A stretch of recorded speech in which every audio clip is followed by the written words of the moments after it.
நரசிம்ம அனுட்டுப்பு மந்திரத்தை சொல்லிக்கொண்டு பிரம்மாவே உன்னையே ஆகுதியாக வைத்துக்கொண்டு ஸ்ரீமன்னாராயணன்கிற அக்னியிலே இந்த மந்திரத்தை சொல்லி தியானித்து விடுவாய். அதை செய், உலகத்தை நீ சிருஷ்டிக்கலாம்ங்கிறார். ஏகாதசி ருத்ரர்கள், துவாதசி ஆதித்யர்கள், அட்ட வசுக்கள், பகல் இரவு எல்லாம் படைச்சாச்சு. ஏனோ பார்த்தா வளரவே மாட்டேங்கிறது. ஏன்னு யோசிச்சு முதல் சப்தத்திலேருந்து ருத்ரனை படைத்தார்ங்கிறது. ஆண் பெண் ரெண்டு வடிவமும் கலந்தவனா இருக்கார் அர்த்தநாரீஸ்வரர்.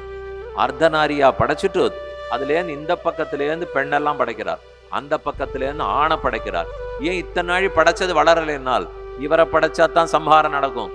எல்லா ஜீவராசிகளையும் உலகம் முழுமையும் தன்னிடத்திலே வசீகரிக்கிறார். பிரளய காலத்துல மொத்தத்தையும் தன்னிடத்துல இழுத்து விடுகிறார். நம்முடைய எதிரிகளத்தனையும் அழிந்து விடுவதற்கு தீட்சிதம் விரதமேற்று கொண்டிருப்பவர். சந்திர சூரியர்கள் இல்லை, வடக்கு கிழக்கு மேற்கு தெற்கு எதுவும் இல்லை, ஆகாசம் தெரியல, பூமி தெரியல, பூமி எல்லாம் மேல படுத்து ஆகாசம் கீழே வந்துடுத்து. மொத்த பேரும் பயந்து ஓடி ஒழுங்கி நடுங்கிட்டாலும் எல்லாம் எதனாலனா ஒரு சத்தம் போட்டாரோ இல்லையோ. மேற்கொண்டு இந்த ஸ்லோகம் என்னன்னு பார்த்துருவோம். இது வரைக்கும் சொன்னது எல்லாமே வியக்தோபனிஷத்துல இருந்தும் நிருசிம்மர் தாபனிய உபனிஷத்துல இருந்தும். பிரம்மா விண்ணப்பம் பண்ணிட்டார், அவர் தேவர்களுக்கெல்லாம் உபதேசம் பண்ணிட்டார். இனி ருத்ரனார் தன் பங்குக்காக அந்த ஒவ்வொரு சப்தத்துக்கும் ஒரு ஸ்லோகம் பண்ணி அதன் மகாத்மத்தை சொல்லுவோம் அப்படின்னு 11 சப்தங்களுக்கு 11 ஸ்லோகங்களை இயற்றுகிறார். நிருசிம்ம நந்தரராஜ பதஸ்தோத்திரத்திலே ஸ்ரீ ஈஸ்வர உவாச்ச விருத்தோத்புல்ல விஷாலாட்சம் விபக்ஷய தீட்சிதம் நிநாதஸ்தஸ்த விஸ்வாண்டம் விஷ்ணுமுக்ரம் நமாமியகம். முதல்ல ஸ்லோகம் பிறந்ததுன்னு எப்படின்னு தெரிஞ்சுப்போம். தெரிஞ்சின்ற பிற்பாடு 12 ஸ்லோகத்தை சுலபமா பார்த்துடலாம். இதுல இன்னும் பாகவத புராண சரித்திரம் சொல்லணும், விஷ்ணு புராண சரித்திரம் சொல்லணும், சேர்த்து பார்த்தா தான் இதுக்கு அர்த்தம் புரியும். முதல்ல ஸ்லோகார்த்தம் மேம்போக்கா பார்த்துப்போம்.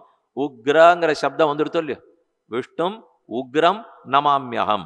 விஷ்ணு இருக்கேன்னு கவலைப்பட வேண்டாம், அது எந்த ஸ்லோகத்துல வரணுமோ விஷ்ணு மறுபடியும் வந்துடும். இப்ப சொல்றதுல நம்ம உக்ரம் தான் எடுத்துக்கணும். விருத்த வட்ட வடிவமான, உட்புல்ல பறந்து விரிந்திருக்கிற, அவருடைய கண்ணை பத்தி முதல்ல சொல்றார். உட்புல்ல விருத்த விஷாலாட்ச அகந்திருக்க கூடிய, அப்படியே தமிழ் பாசுரம். கரியவாகி புடபரந்து மிளிர்ந்து செவ்வரி ஓடி நீண்டவ பெரியவாய கண்கள் என்னை பேதமை செய்தனவே என்று திருப்பாணாழ்வார் பெரிய பெருமாளுடைய திருக்கண்களை பத்தி தான் பாடினார்.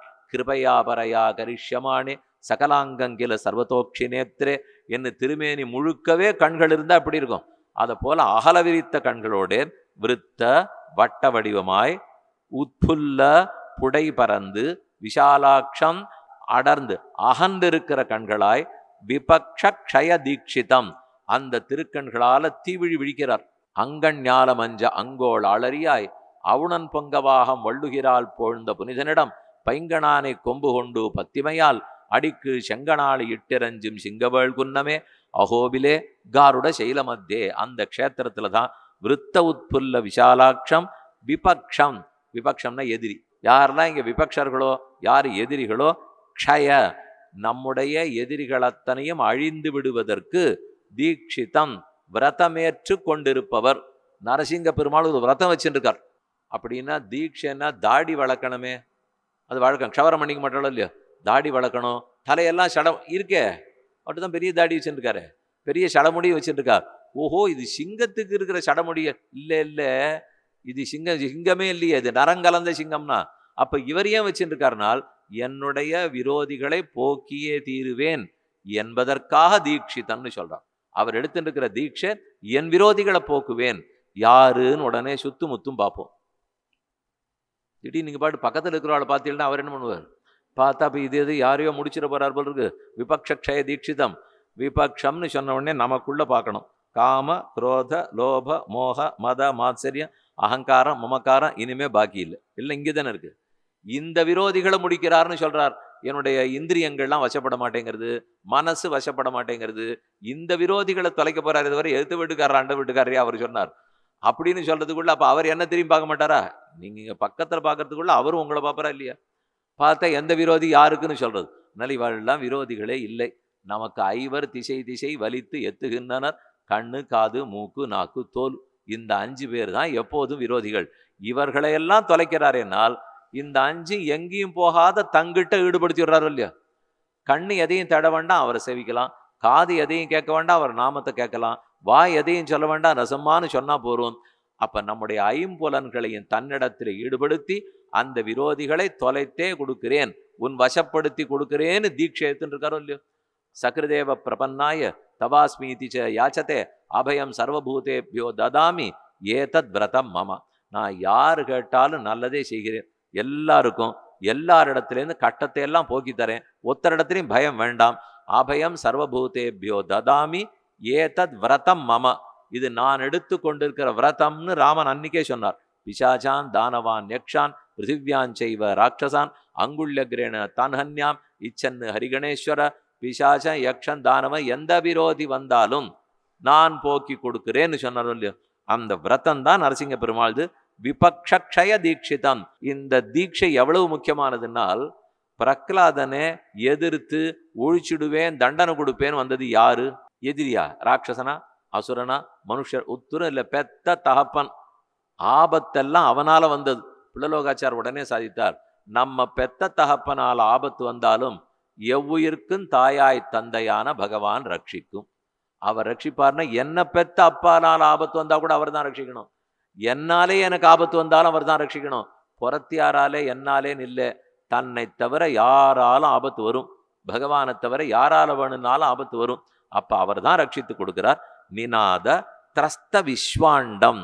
விஸ்வாண்டம் இந்த உலகம் முழுக்க, உலகத்தில் இருக்கிற அசுர ராட்சசர்கள் முழுமையும் எல்லாரும் திரஸ்த பயந்து நடுங்கிறாங்கிறார். இந்த உலகத்தில் இருக்கிற எல்லாரும் பயந்து நடுக்கும்படிக்கு நிநாத, யாருடைய கர்ஜனையாலே, அட்டகாச சிரிப்பாலே உலகமெல்லாம் நடுங்குமோ. அவர் ஒரு சிரிப்பு சிரிச்சதுனால லோகம் நடுங்கிறதான். இதை கம்பரே பாடினார். இரண்யவத படலம்னு கம்பராமாயணத்தில் உண்டு. இந்த படலம் வால்மீகி ராமாயணத்தில் கிடையாது. இல்லாட்டாலும் கம்பர் மட்டும் தனியாக பாடியிருக்கார். அப்படின்னா விபீஷணன் ராவணனுக்கு உபதேசம் பண்ணுறான். நான் சொல்கிறேன், நல்லதை கேட்டுக்கோ, இப்படி தான் கேட்க மாட்டேன்னு ஒரு ஹிரண்யகசிபு பிடிவாதம் பிடிச்சான், கடைசியில் அழிஞ்சே போனான். அதை போல் நீயும் போயிடாத ராவணா, நான் சொல்கிறத நல்லதை கேளுங்கிறதுக்காக ஒரு படலம் முழுக்க மொத்த சரித்திரமே சொல்கிறார். எப்படி ஹிரண்யகசிபு தப்பு பண்ணா, நரசிங்கன் தோன்றினார், பிரகலாதனுக்கு எப்படி அனுகிரகித்தார், எல்லாம் சொல்கிறார். அங்கே சொல்கிறார், பிளந்தது தூணும் புறப்பட்டது செங்கட்சியம் ஆரடா போரடா அப்படின்னு தூணு பிளந்ததான். அட்டகாச சிரிப்பு தான் காதில் விழுந்துதான். அந்த சிரிப்பை கேட்டு உலகமே பயந்துபடுத்துகிறார். அராளம் பாத்தாளம் திருதிச நிலைய பிராபித நிலையா, எங்கேயும் திவச்ச பிரச்சோதி யச சசிரவி. சந்திர சூரியர்கள் இல்லை, வடக்கு கிழக்கு மேற்கு தெற்கு எதுவும் இல்லை, ஆகாசம் தெரியல, பூமி தெரியல, பூமி எல்லாம் மேலே படுத்து ஆகாசம் கீழே வந்துடுத்து. மொத்த பேரும் பயந்து ஓடி ஒழுங்கி நடுங்கிட்டாலும். எல்லாம் எதனாலனா ஒரு சத்தம் போட்டாரோ இல்லையோ, ஒரு பிளிரல், ஒரு கர்ஜனை. அந்த கர்ஜனைக்காக அனைத்தும் பயந்தே போனார்கள். நிநாத இவருடைய சத்தத்தாலே, ஒலியாலே, திரஸ்த விஸ்வாண்டம் விஷ்ணும் எங்கும் நிறைந்திருக்கக்கூடிய விஷ்ணுவை உக்ரன். உக்ரன்னா ஏன், அதை இப்ப சொல்லி முடிச்சுடுறேன். உக்ரம் உக்ரம் நமாமியகம், அப்படிப்பட்ட உக்ரரூபமான பெருமான வணங்குகிறேன். ஏன் உக்ரம்னு சொல்றியே நீங்க கேள்வியை கேட்டுருவோம். அதுக்கு ஸ்லோகத்துல ஸ்தோத்திரத்துல பயம் இருக்காது, அங்க இடத்துல அர்த்தம் இருக்காது. ஸ்தோத்திரம்னு சொல்லிட்டா வணங்குறேன் வணங்குறேன் துதிப்பாடேன்னு தான் இருக்கும். ஆனா ஏன்னு கேட்டுன்னு போனோம்னா வேதாந்த இடத்துல போகணும். அப்ப உபனிஷத்து இடத்துல போய் எதனாலேன்னு கேட்டா அதுக்கு அர்த்தம் சொல்றார். ஏன் சர்வாணி பூதானி உத்கிருண்ணாதி, எல்லா ஜீவராசிகளையும் உலகம் முழுமையும் தன்னிடத்திலே வசீகரிக்கிறார். பிரளய காலத்துல மொத்தத்தையும் தன்னிடத்துல இழுத்து விடுகிறார். அஜஸ்ரம் சிருஜதி, மீண்டும் படைக்கிறார். விசிருஜதி, படைத்ததை வளர்க்கிறார். வாசயதி, தங்கிட்டையே வாசம் பண்ண வைக்கிறார். உத்கிருஹ்யத உத்கிருஹ்யத, தன்னிடத்துல வாசம் பண்ண வைத்து கடைசியா தன்னையே வந்து அடைய வைக்கிறார். ஸ்துகி ஸ்ருதம், இப்படித்தான் நான் ஸ்தோத்திரங்கள்லாம் கேள்விப்பட்டிருக்கேன். இதை யார் ஸ்தோத்திரம் பண்ணுகிறார்களோ, கர்தசதம் யுவானம் மிருகம் பீமம், மிருகரூபமாய் பயங்கர வடிவத்தோடே இளமையான வடிவத்தோடே எப்படி இருக்கிறாரோ அவரை பத்தி நான் பாடணும். ஆனா அவரை பத்தி பாட விடாம இந்த நாக்கு எங்கேயானும் போனால் அதுக்கு யார் விரோதிகளாக வருவார்களோ அவர்களை தொலைத்து விடுவீர். அப்ப ஏன் உக்ரம்னு சொல்றாருனால், எல்லாத்தையும் தங்கிட்ட மறைச்சு வச்சு தானே படைத்து படைத்ததை வளர்த்து தன்னிடத்துல வாழறதுக்கு இடம் கொடுத்து சிருஷ்டித்து இத்தனையும் பண்றாருன்னா அதுதான் உக்ரமான தேஜஸ். அதனால கோபம்னு அர்த்தம் இல்லை, பெரும் செயல் செய்பவர், செயற்கரிய செயல் செய்பவர், சக்தியோடு செய்பவர், எனக்காக செய்பவர். அதனால உக்ரன்னு முதல் சப்தம் பார்த்திருக்கோம். அந்யஸ்தே அஸ்மின்னிவ பந்துசேனாக தஸ்மாதுச்யத உக்ரமிதி. உன்னை பாடும்போது என் நெஞ்சமோ நாக்கோ காதோ எங்கும் போகாமல் உன்னிடத்தில் ஈடுபட்டு இருக்கும்படிக்கு உன் உக்ரமான தேஜஸாலே என்னை ரட்சித்தருள்வாய் என்று பாடினது முதல் ஸ்லோகம் வரைக்கும் பார்த்திருக்கோம். விருத்தோத்புல்ல விஷாலாட்சம் விபக்ஷய தீட்சிதம் நிநாதத்ரஸ்த விஸ்வாண்டம் விஷ்ணுமுக்ரம் நமாம்யகம் என்று பார்த்தோம். சேராத 2 உருவத்தை சேர்த்த பெருமாளாரு நரசிங்க பெருமான். அவர் ஆராதனத்துல எழுந்துருளை பண்ணி கொண்டிருந்தால் நமக்கு அந்த சேராததை சேர்க்கக்கூடிய வல்லமை வரும். அதற்குத்தான் ராமானுஜர் எல்லாருக்கும் அந்த சுவாமியே எழுந்துருளை பண்ணி கொடுத்தார். இத்தனை பேர் படைப்பிலையும் குறை இருக்கு, ஆனா இவருடைய படைப்புல தான் குறையே இருக்காது. எல்லாரையும் படைக்க வேண்டியவன் யாரோ அவனையும் சேர்த்து தான் படைக்கிறாரோ இல்லையோ. பிரம்மாவை குறித்து கடும் தவம் புரிந்தார். 1 கோடி வருஷம் தபஸ் பண்ணாலும் அந்த தவத்துக்கு மயங்கிய இறங்கிய பிரம்மா அவர் முன்னாடி வந்து என்ன வேணும்னு கேட்கிறார். அப்பதான் இவன் ஒவ்வொன்னா சொல்றான்.